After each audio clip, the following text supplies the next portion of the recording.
Previously on the Atherton project. The knuckle or the bit in between. The gates still need a bit of work. I'm so close to that win, man. That's right, Jay! It's won a bloody World Cup, didn't I? Elevator emergency. 200 Route 94, Vernon, New Jersey. Hello? Yeah, the lift seems to have broken. It's working? No. Okay, so you guys are good? Yeah, maybe. It's just, maybe it's overweight, don't worry about it. I've mended it, I think. Okay, if something's blocking the entrance, it won't close the door. Oh yeah, that was it. There's an idiot in the way. There you go. Okay. Oh yeah, mended it. Thanks for coming. Good to go? Yeah, thank Okay. you.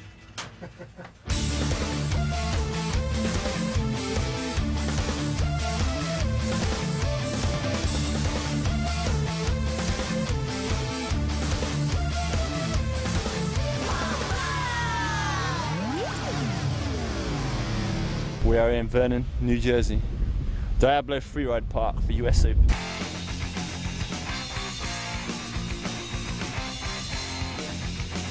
One of the main reasons for heading out to the States for US Open every year is that the track's so rad, you know. It's a lot of fun, you know, super rocky, super technical, and you know, it's always a challenging track to ride. It's not one of these tracks you roll up and you just kind of free running down and just waiting for your race run. You know, you really have to learn it. You really have to find some lines, and every year it changes, and every year you have to kind of push harder and harder.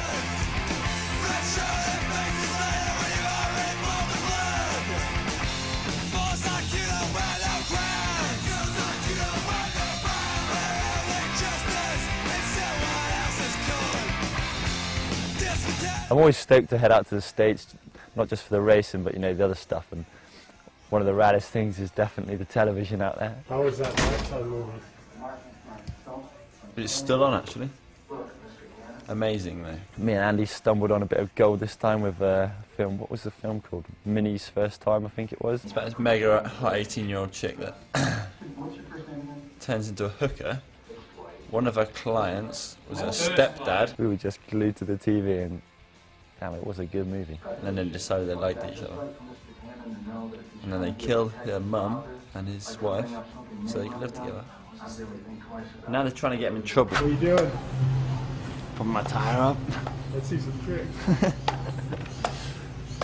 Oh shit. One hander. Oh, excellent. 12-bar spin.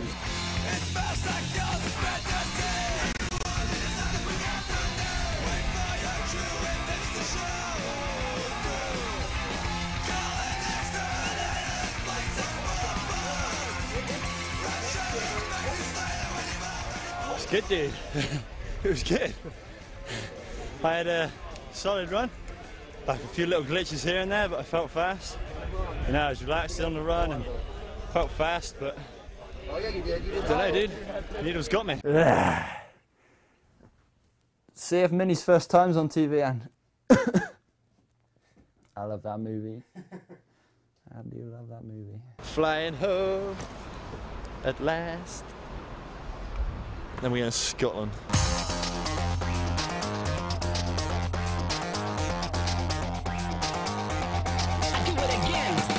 There's certain events that are high up on the calendar and high up on the priority list, and Fort William is definitely one of those events. There's pressure element because family are there, friends are there, sponsors are there. It's just a hard track, you know, it's super physical, super tiring.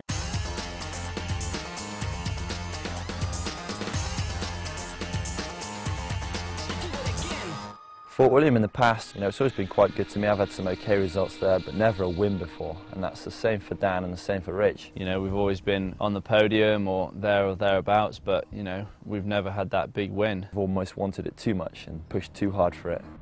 This year was no different. I didn't want it any less. You know, every year I know how big it is and I know I've got to perform at this race.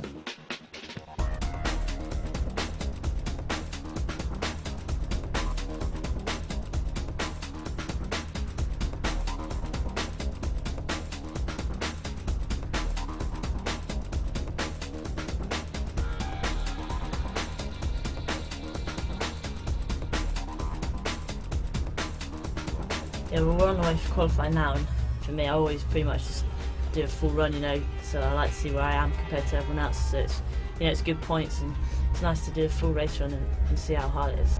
Came down in first and qualified first. Qualified first in so many times. You don't feel the pressure, do you, when you qualify first? The thing is, it's different with the girls. They all want that qualifying. It's not like the blokes who back off a little bit. My quali in Fort William went pretty good. It was always a plan of mine just to relax and just to chill out. And you know, in the past, I've charged quali and I've enjoyed having that extra pressure on myself. And I knew I'd lose a few points through doing it, but if it helped in the overall of that weekend, then that was fine with me. So down at Fort William, there was a lot of preparation went into that for me. You know, previous World Cups I'd done really well there. I had a 6th place there, and I knew that I could better that. Come qualifying, I was having a really good run, and I had a mechanical. I had a big problem with my bike, and just I was devastated over life.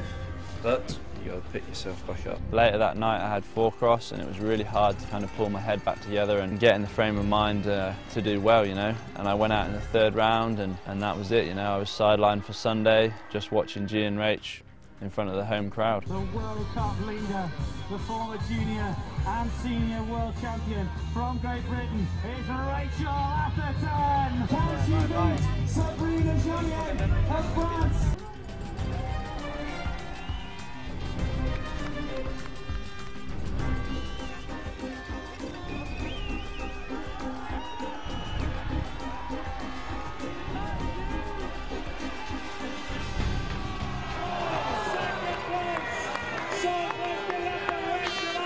Well, we're happy with second, but I doubt she will be.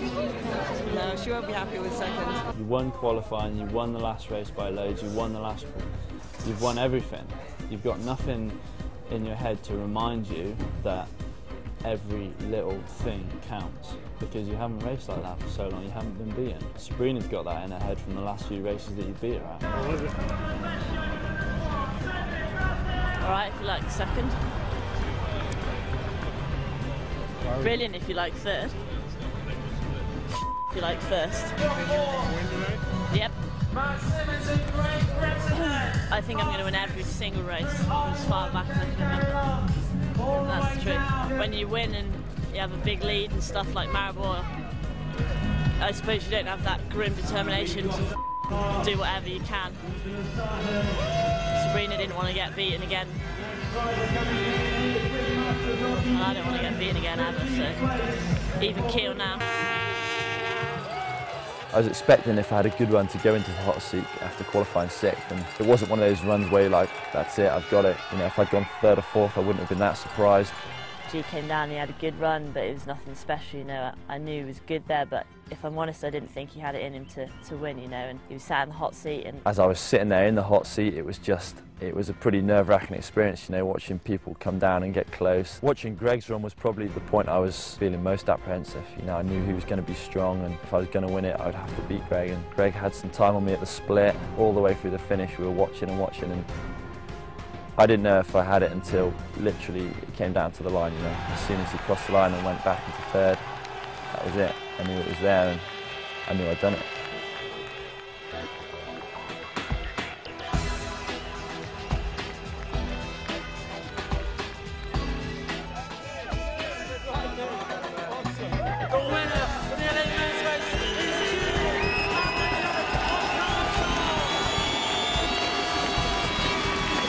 Dude, so stoked.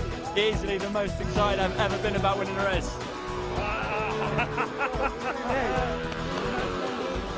We've been coming here for so many years, and G has put it in the bag. He won. I'm so happy for him, man. So happy. it's like in that moment when you know he's won, and it's like you can forgive everything, you know, like all the fights we have, all the times that he's such a douchebag, like it all doesn't matter, you know. Yeah, dog. I'm so proud of you, dude. Yeah. You've done it, dude. You've done it. Well done, mate. Proud of you. Seriously, dude, I would say I'm more stoked than when I won World Champs. Like, to win here in Fort William.